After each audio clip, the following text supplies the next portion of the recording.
السلام عليكم ورحمة الله وبركاته. وصفتنا النهارده الترمس.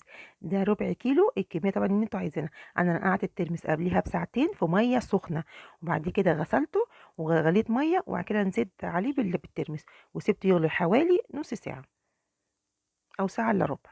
زي ما انتوا شايفين، بصوا نفش ازاي. بعد كده هغطي عليه لما يبرد خالص. بعد كده هبدأ اغير المية. انت تعمليه اول ما تقومي من النوم، اخر اليوم كده هيستوى معاكي. بصوا جمال، ده ترمس حلو المستورد مش البلدي. الحلو اهو بيستوي بسرعة.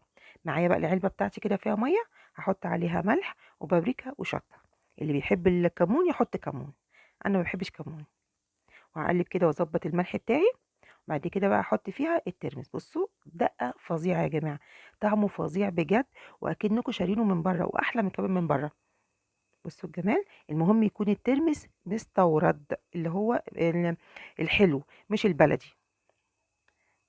هتغيري الميه كام مره كده في اليوم، وبالليل هتاكليه. بصوا كده مع شويه بقى ايه، شطه فوق كده ونص ليمونه. وطبعا الكميه اللي انتوا عايزينها، انا دول كان عاملاه حوالي ربع كيلو. يا رب الوصفه تعجبكم. السلام عليكم ورحمه الله وبركاته.